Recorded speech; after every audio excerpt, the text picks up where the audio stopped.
Hello everyone, आप सभी का आपके चैनल ये स्टडी केंद्र पर एक बार फिर से स्वागत है। मैं आप सभी के लिए एक और होम साइंस का वीडियो लेकर हाजिर हूँ। जैसा कि होम साइंस पीजी का जो एग्ज़ाम है वो 23 मार्च को है।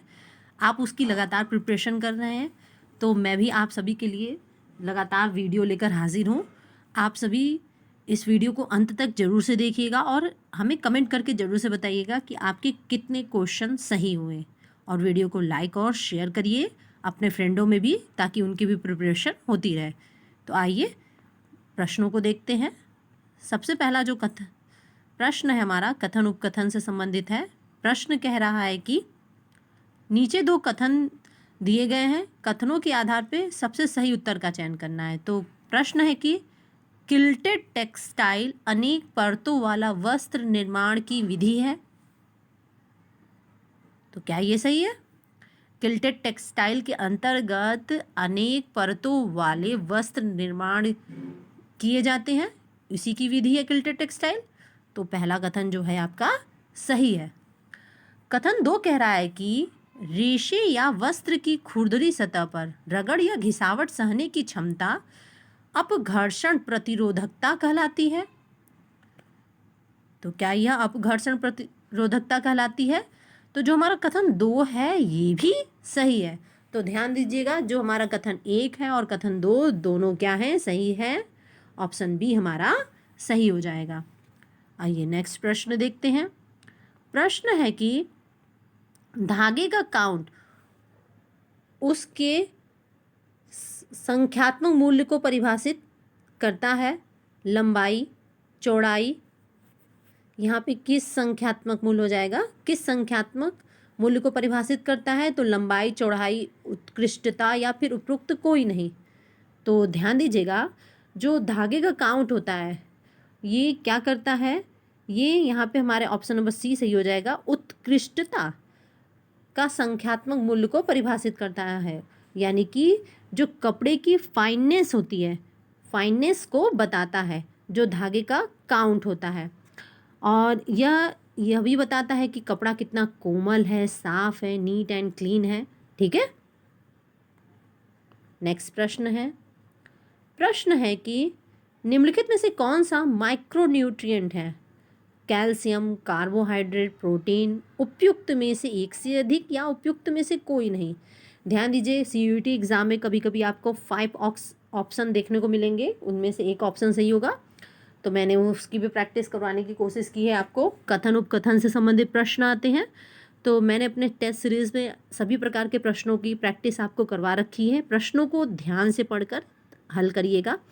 तो ध्यान दीजिएगा, जो माइक्रो न्यूट्रिएंट होते हैं जिनकी ये क्या करते हैं कि जिनकी ज़रूरत हमारे शरीर में ज़्यादा होती है, और ये क्या करते हैं हमारे शरीर में, जैसे कि कैल्शियम हो गया।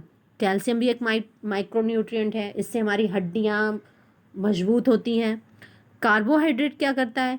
इसकी भी ज़्यादा ज़रूरत होती है, ये हमें शीघ्र ऊर्जा प्रदान करता है हमारे शरीर को। और प्रोटीन विकास में सहायक होता है, वृद्धि और विकास में।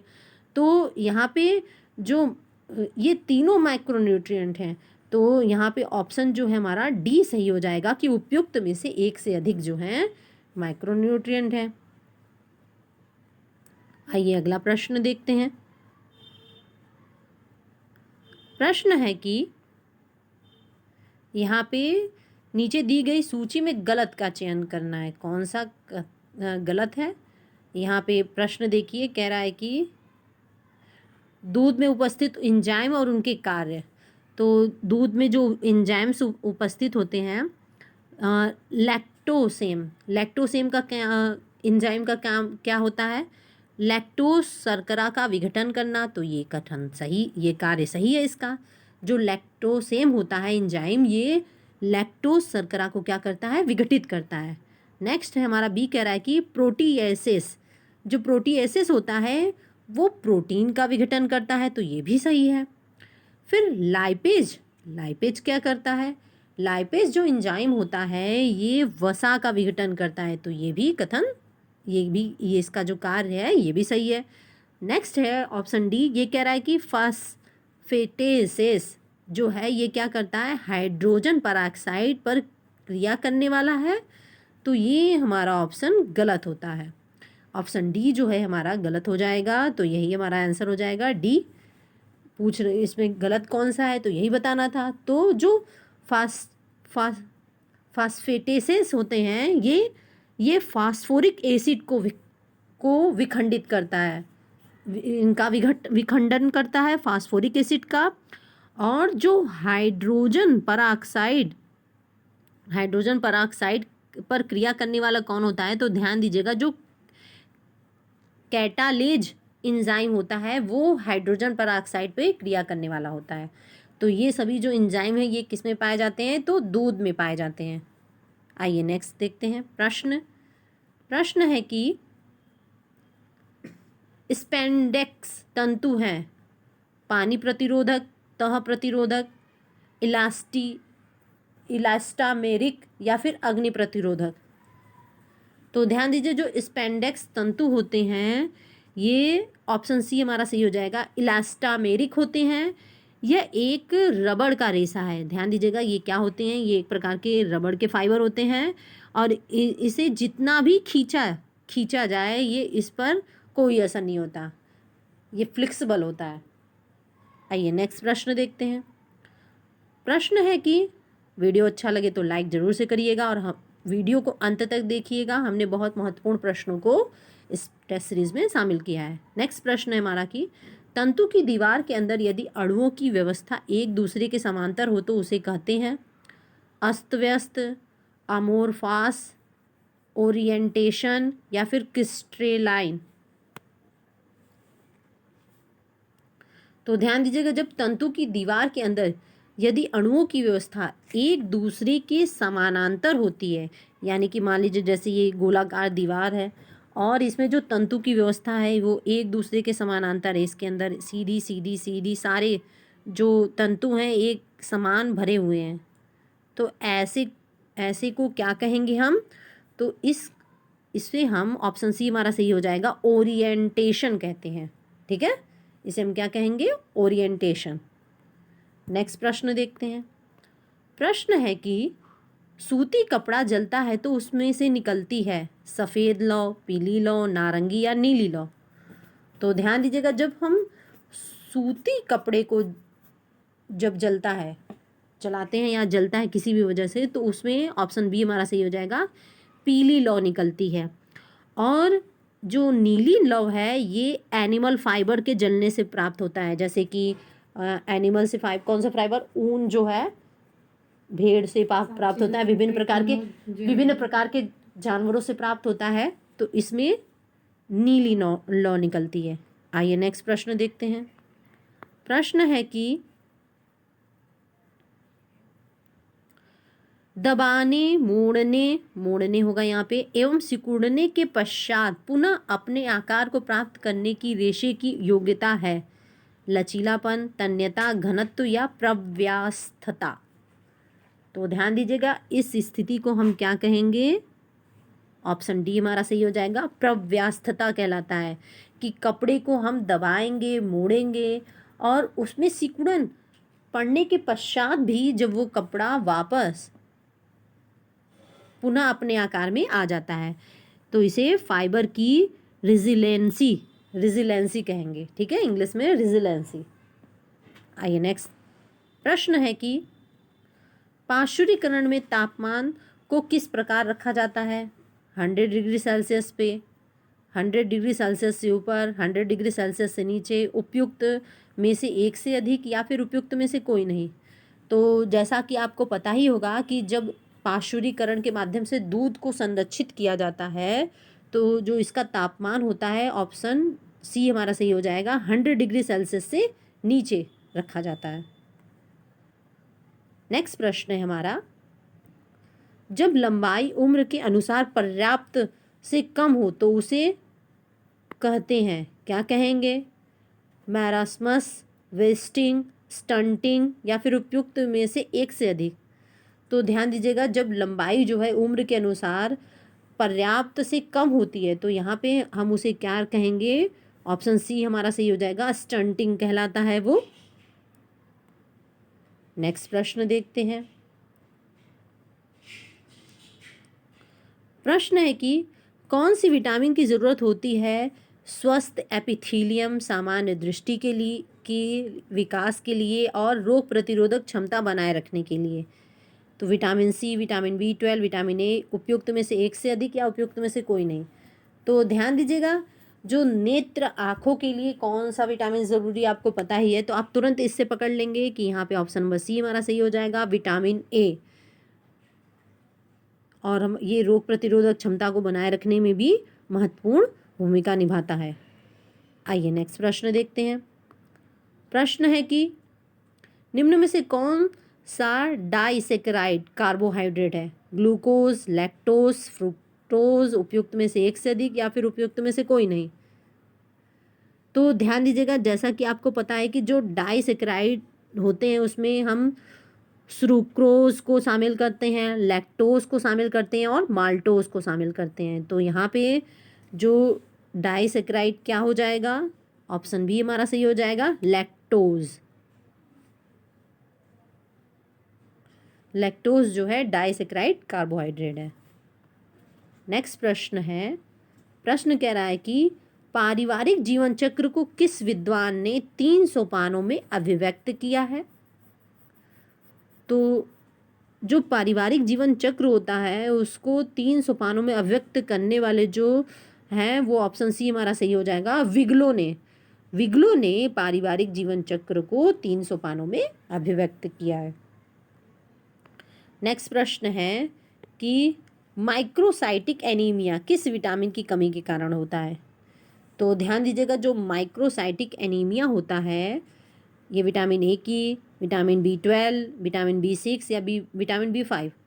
तो यहाँ पे हमारा ऑप्शन नंबर जो है सी सही हो जाएगा। विटामिन B6 की कमी से माइक्रोसाइटिक एनीमिया हो जाता है। नेक्स्ट प्रश्न है,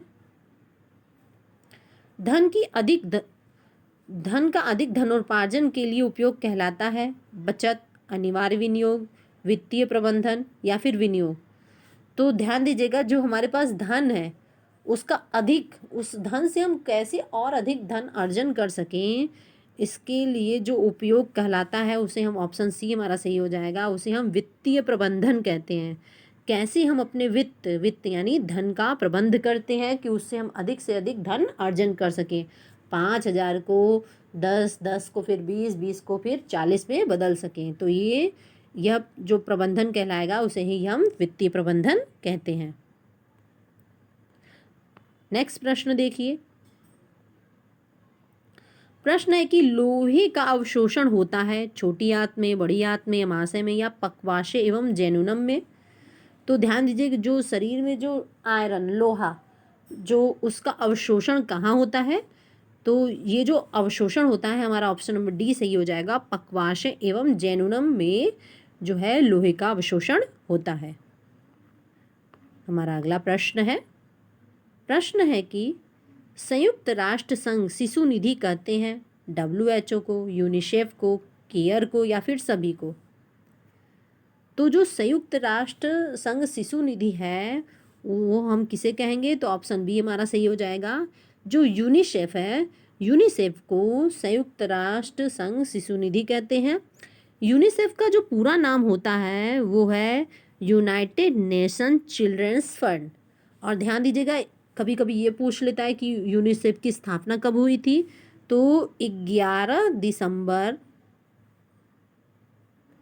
इसकी स्थापना कब हुई थी? 11 दिसंबर 1946 को यूनिसेफ की स्थापना की गई थी।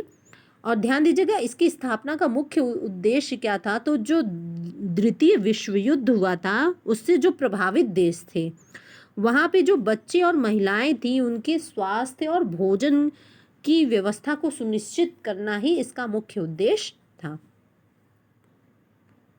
आइए नेक्स्ट प्रश्न देखते हैं। प्रश्न है कि जल की स्थायी कठोरता को दूर किया जाता है उबालकर, कैगलन विधि द्वारा, कास्टिक सोडा मिलाकर या छानकर।